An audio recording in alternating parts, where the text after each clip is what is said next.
नैना जी की नई बहू मुस्कान की पहली रसोई है। सुबह ही जल्दी उठकर नहा धोकर सज धज कर नई बहू किचन में आ गई। उसको समझ नहीं आ रहा था कि क्या बनाए, सब कुछ उसके लिए नया नया था। मुस्कान इसी कसमकस में लगी थी कि एक सहज मीठी सी आवाज आई, मुस्कान तुम इतना जल्दी क्यों उठ गई?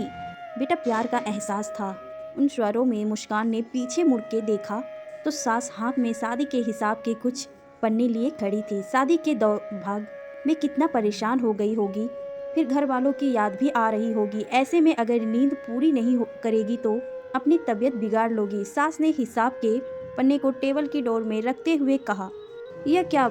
वो तो बिल्कुल वैसे नहीं जैसे मैंने सोचा। मैं तो पिछले कितने महीनों से जल्दी उठने की प्रैक्टिस कर रही थी और यहाँ तो कुछ और ही हो गया। मेरी पूरी पढ़ाई घर से दूर रह हॉस्टल में हुई है, जिस कारण घर के कामों में उतनी कुशल नहीं जितना एक नई बहू को होनी चाहिए। तब मुस्कान ने कहा, मम्मी जी आज मेरी पहली रसोई है, मेरी समझ में नहीं आ रहा है कि मैं क्या बनाऊं।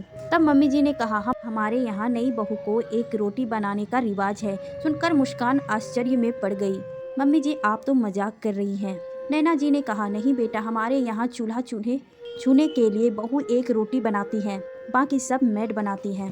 मटर पनीर का सब्जी, गाजर का हलवा और आलू के पराठे सब मेड को बनाने के लिए बोल दिया है।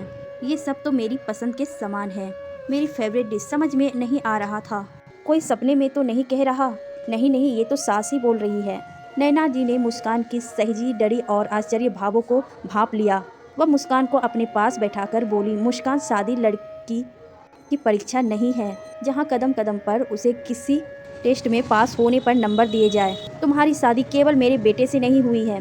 जितनी तुम्हारी खुशियों की जिम्मेदारी मेरे बेटे की है, उतनी हमारी भी है। मैं तुम्हें इस घर में केवल काम करवाने, तुम्हारी खूबियों को परखने, तुम्हारी आज़ादी को छीनने या तुम हमारे लिए क्या क्या बलिदान कर सकती हो ये जानने के लिए नहीं लाई हूँ। मुझे तो सिर्फ एक दोस्त, एक साथी चाहिए था। जब मैं कभी कमज़ोर पड़ जाऊँ तो मुझे संभाल सके। मोती के माला के वो हिस्से चाहिए जो घर के सारे मोतियों को प्यार और स्नेह की माला में पिरोए रखे। मैं नहीं मानती कि बहू को सुबह जल्दी उठकर नहा धोकर पूजा कर लेनी चाहिए या उसे खाना बनाने में दक्षता हासिल होनी चाहिए। अगर उसे कुछ आना चाहिए तो प्यार करना, परिवार से छोटे छोटे बदलाव से, और सबसे ज़रूरी खुद से। बिल्कुल ठीक सुना तुमने। जब तुम पहले खुद से प्यार नहीं करोगी, तुम खुश नहीं रह पाओगी। ये शादी तुम्हारे सपनों की कुर्बानी नहीं है बेटा, तुम्हारे सपनों की उड़ान है। हम सब तुम्हारे साथ हैं, हर कदम, हर पल, हर समय। आज हमारे परिवार के नए सदस्य का स्वागत हम आपके पसंदीदा खाने से कर रहे हैं।